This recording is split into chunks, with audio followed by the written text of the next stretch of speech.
प्रिय श्रोताओं, आप सभी को हरतालिका तीज की हार्दिक शुभकामनाएं। भगवान शिव, माता पार्वती कृपा सदैव आप सभी भक्तजनों पर सदैव सर्वदा बनी रहे। आज की इस वीडियो में आप सुनेंगे हरतालिका तीज की व्रत कथा, जिनके दिव्य केशों पर मंदार अर्थात आग के पुष्पों की माला सुशोभित है, जिन भगवान शंकर के मस्तक पर चंद्रमा और कंठ में मुंडों की माला धारण किए हुए हैं, जो माता पार्वती दिव्य वस्त्रों से तथा भगवान शंकर दिगंबर वेशधारी किए हुए हैं, उन दोनों भवानी शंकर को हम नमस्कार करते हैं।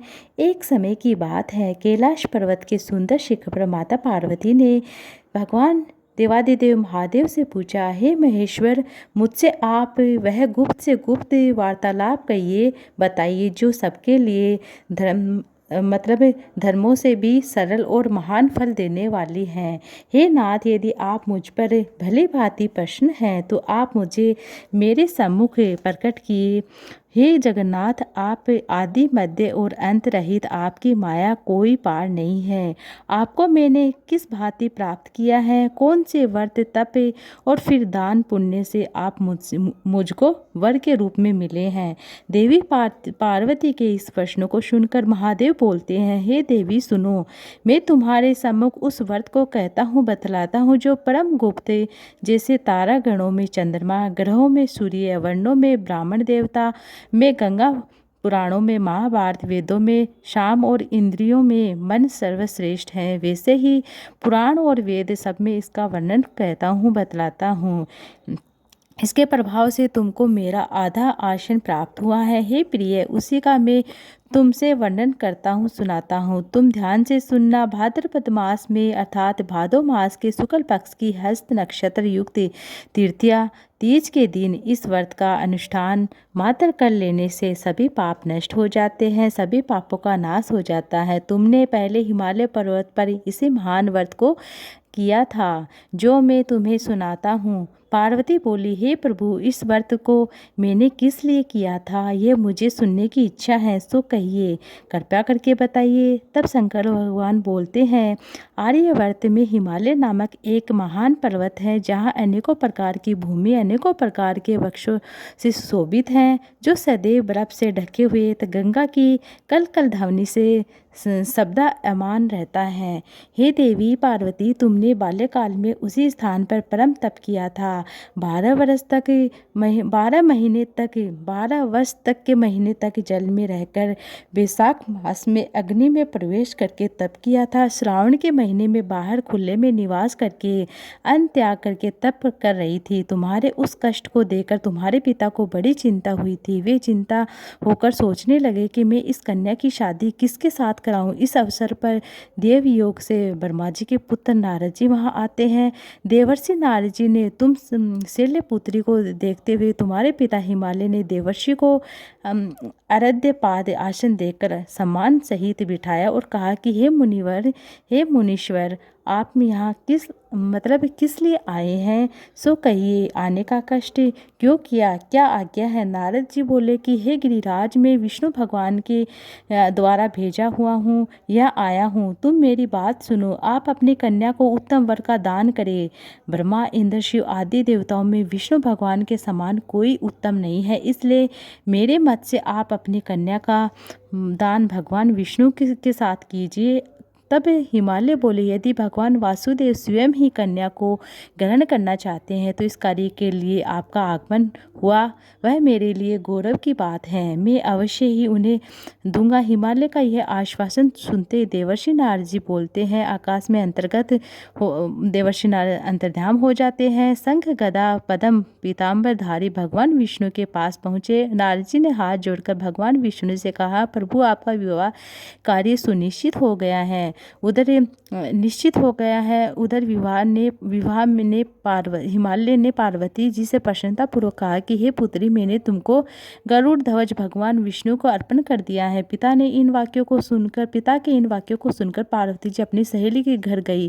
पृथ्वी पर गिरकर अत्यंत दुखी होकर विलाप करने लगी। उनको विलाप करते हुए देखकर सखी बोली, हे देवी, तुम किस कारण से दुख पक्षपातित हो? मुझे बताओ, मैं अवश्य तुम्हारी इच्छा पूर्ण करूँगी। पार्वती बोली, हे सखी, सुने, मेरे मन की जो अभिलाषा है सुनाती हूँ। मैं श्री महादेव को वर्णन करना चाहती हूँ। मेरे इस कार्य को पिता ने बिगाड़ना चाहते हैं, इसलिए मैं निसंदेह इस शरीर का त्याग कर दूंगी। पार्वती ने वचनों को सुनकर सखी ने कहा कि हे देवी, जिस वन में तुम्हारे पिता नहीं जा सकते, मैं तुम्हें ऐसे वन में ले चलती हूँ। तब देवी पार्वती तुम अपनी सखी का यह वचन सुनकर ऐसे ही वन को चली गई। तब पिता हिमालय ने तुमको घर पर ना पाकर सोचा कि मेरी पुत्री को कोई देव दानव अथवा किन्नर हरण करके तो नहीं ले गए हैं। मैंने नारद जी को वचन दिया था, मैं अपनी पुत्री का गरुड़ ध्वज भगवान श्री हरिनारायण के साथ वरण करूँगा। हाय, यह कैसे हो गया? यह सोचकर बहुत ही चिंतित तुरंत मूर्छित हो गए। तब सब लोग हाहाकार करते हुए दौड़े और मूर्छा दूर करते हुए गिरिराज से पूछते हैं कि हमें आप अपनी मूर्छा का कारण बताइए, आप कैसे बेहोश हो गए? हिमालय बोले, मेरे दुख का कारण यही है, मेरी रतन पुत्री कन्या को कोई हरण करके ले गया है, सर्प डस लिया या किसी सिंह या व्याघ्र ने मार डाला है। वह ना जाने कहाँ चली गई है, उसे किसी राक्षस ने मार डाला है। उस प्रकार है कहकर गिरिराज दुखी होकर ऐसे कांपने लगे जैसे तीव्र वायु के चलने पर कोई वृक्ष कांपता है। तत्पश्चात हे पार्वती, तुम्हें गिरिराज साथियों सहित घने जंगल में ढूंढते निकले। सिंह, व्याघ्र, रीछी आदि हिंसक जंतुओं के कारण वन भयानक प्रतीक होता था।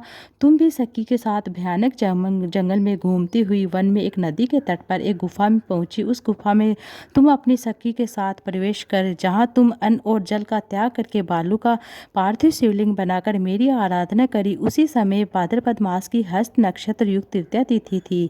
तुमने मेरा विधि विधान से पूजन किया, व्रत किया, रात्रि को गीत गायन भजन कीर्तन करते हुए जागरण किया। तुम्हारे उस महान व्रत के प्रभाव से मेरा आसन डोलने लगा। मैं उसी स्थान पर आ गया जहाँ तुम और तुम्हारी सखी दोनों थी। मैंने आकर तुमसे कहा कि हे वरान, मैं तुमसे प्रसन्न हूँ, तुम मुझसे वरदान मांगो। तब तुमने कहा कि हे देव, यदि आप मुझसे प्रसन्न हैं तो आप महादेव जी मेरे पति हो। तब मैंने कहा, यथास्तु। ऐसा कर कैलाश पर्वत पर मैं चला आया।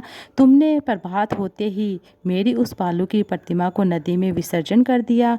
हे सुबह, तुमने वहाँ अपनी सखी सहित उस व्रत का पारायण किया है। इतने में ही तुम्हारे पिता वहाँ पर हिमराज आ जाते हैं तो ढूंढते हुए उसी घने जंगल में। उस समय उन्होंने नदी के तट पर दो कन्याओं को देखा। ये तुम्हारे पास आ गई, तुम्हें हृदय से लगाकर रोने लगे। वे रोते हुए बोले, बेटी, तुम इस सिंह और बाघनों से युक्त घने जंगल में क्यों चली आई? तुमने कहा, हे पिता, मैंने अपने ही अपना शरीर शंकर जी को समर्पित कर दी हूँ, किंतु आपने इसके विपरीत कार्य किया, इसलिए मैं वन में चली आई। तब विहार ने तुमसे कहा कि मैं तुम्हारी इच्छा के विरुद्ध ये कार्य नहीं करूँगा। तब वे तुम्हें अपने घर ले गए और तुम्हारा विवाह मेरे साथ करा दिया। हे प्रिय, उसी व्रत के प्रभाव से तुमको मेरा मतलब अर्धांशन प्राप्त हुआ, आधा अंग प्राप्त हुआ है। इस व्रतराज का मैंने अभी तक किसी के सम्मुख वर्णन नहीं किया है। हे देवी, अब मैं तुम्हें यह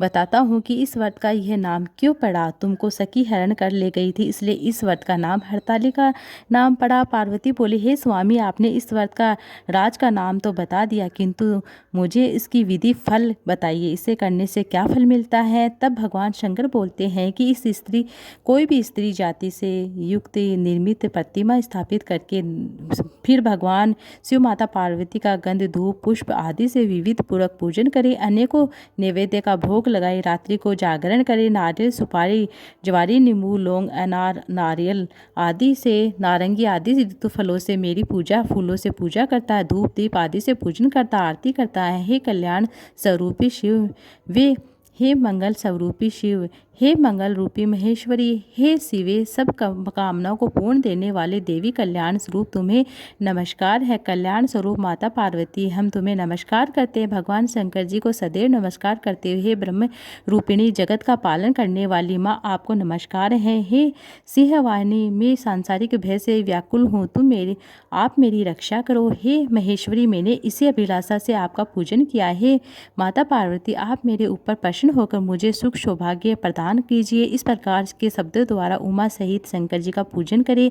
विधिवत पूर्वक कथा सुने और गो वस्त्र आभूषण आदि ब्राह्मणों को दान करें। इस प्रकार से व्रत करने वाले सब पाप नष्ट हो जाते हैं। हे पार्वती, भाद्रपद मास के शुक्ल पक्ष की तृतीया को तुमने मेरी आराधना करके जो व्रत किया था उसी से फल स्वरूप मेरा तुमसे विवाह हो सका है। इसका महत्व यह है कि मैं इस व्रत को करने वाली सभी कुंवारी कन्याएं को मनवांछित फलों की प्राप्ति होगी। इसलिए सौभाग्य की इच्छा देने वाली प्रत्येक युवती को यह व्रत पूरी एक निष्ठा तो आस्था के साथ करना चाहिए। अब जानते हैं कि तृतीया तिथि कब प्रारंभ हो रही है, कब समाप्त हो रही है।